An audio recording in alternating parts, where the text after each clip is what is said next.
I wish I was like had a cool little setup where I could add some music breaks and stuff one day, one day.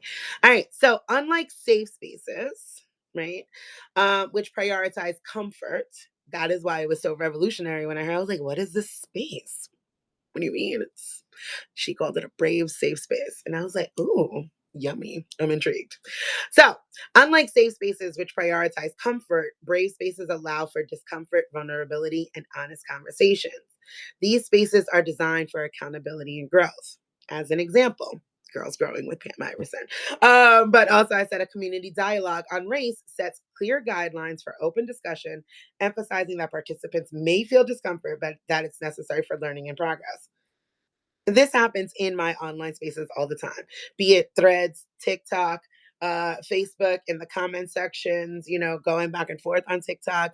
And I've shared before where, like, white women who call themselves allies will jump in because I'm having a conversation with another white woman. They'll be like, stop talking to her and come talk to me. And I'm like, pause. Let's cover what consent looks like. Ask me first. Before you jump over me to talk to somebody else, ask me what's going on in my space and would I like you to come in. I would love for you guys to start practicing that. At least in my space. I can't call nobody else's. But I do thrive or strive to create those spaces where people can be uncomfortable, where people can push back. Because I don't want to just tell you, no, you're wrong and you're racist, right? Like, I don't even like to throw around the word racist. I kind of save that and reserve it. I'm like, you're anti black as a motherfucker. Like, America, whiteness as a system is anti black, which means anything black, all of the things that are presumed to be black. I say racism so it can have the impact. Racism for me is you got a pickup truck, a Confederate flag, and a noose, right? Like, I'm a hold that. I want you to feel the impact of when I'm saying it. I'm not going to just lob it out there for everyone who is anti-black. I'm gonna call it what I feel it is, right? And like we can have that conversation. We can go back and forth. I want that, right? Because you need it's a dismantling that's happening right then and there, right here in this moment. So that is kind of like what the brave space is. Like you have to feel safe enough to be brave, right?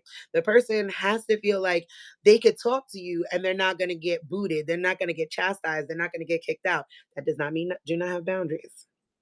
That means I can have a conversation with you. It could be open and we could still have boundaries and respect for each other, right? But you need to know that you are safe enough with me to be brave, brave enough to be wrong, brave enough to be loud, brave enough to be foolish, right? Like, and just plain outright, like, no, like, absolutely not. And let me tell you why. So that's my other example. Two, do. Intentional design of inclusive spaces. Brave and inclusive spaces require intentional design, including community agreements, accountability structures, and an understanding of power dynamics. Okay.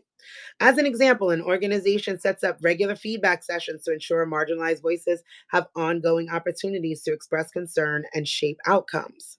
This is super important because y'all be just going into groups, and I know we all have group rules. I've been running groups for a decade, and I'm like, okay, like people will come to my group, try to join, but did not agree to the rules. No, you already are coming to a space intending to not adhere to what was set forth.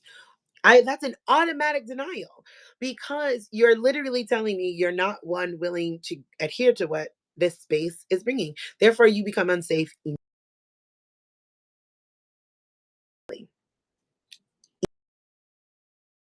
That is the way to suss that out, right? If I'm like, hey guys, let's sit down and let's talk about some of the community. I'm not coming to that shit. Oh, we can get the fuck on out because you're already unsafe.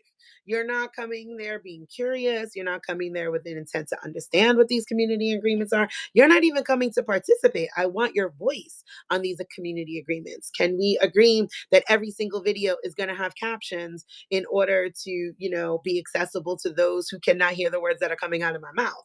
Right? Like you don't know what the hell we're talking about.